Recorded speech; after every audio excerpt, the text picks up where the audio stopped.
Απέναντί του πλέον ο Γκιλέσπι. Ωραία πάσα από τον Φουρνιέ που είδε στην πλάτη της Ιταλικής άμυνας τον Βεζέγκοφ. Τον κυνηγάει ο Φαλ. Βοήθησε και ο Γουόκαπ, βγήκε ο Φουρνιέ και έκλεψε ο Παπα-Νικολάου. Τελειώνει την καλή αμυντική προσπάθεια του Ολυμπιακού. Γουόκαπ, Παπα-Νικολάου.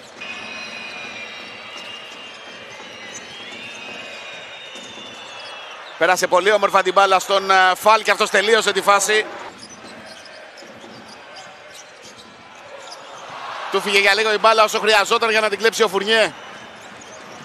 Ενώ μπήκαμε στο τελευταίο λεπτό της πρώτης περίοδου και ο Μακίσικ ισοφαρίζει ξανά το παιχνίδι μετά την όμορφη ασίστ του Φουρνιέ 17-17.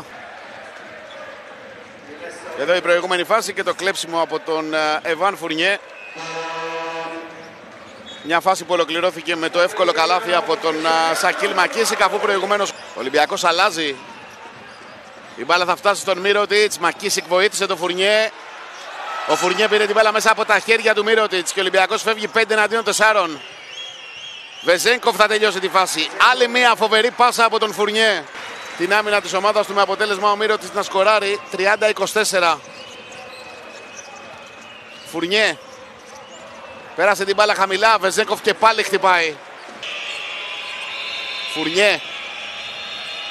Ελευθερώθηκε για λίγο και εκτέλεσε εύστοχο σου 3 πόντων από τον Εβάν Φουρνιέ. Δίνει λύση στην επίθεση του Ολυμπιακού και μειώνει τη διαφορά.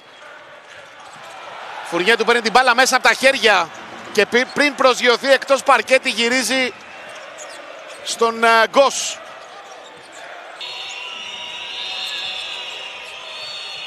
Βεζέγκοφ για 3. Μέσα στο απλωμένο χέρι του Λεντέι. Αναγκάζεται να πάει σε επίθεση 5 εναντίον 5. Φουρνιέ για 3. Αυτό θα μπει. Φουρνιέ. Θα φτάσει μέχρι το lay-up.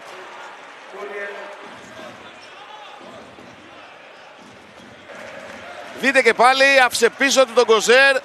Πρόλαβε τη βοήθεια, τελείωσε τη φάση. Φουρνιέ θα κερδίσει το φάουλ, θα βάλει και το καλάθι.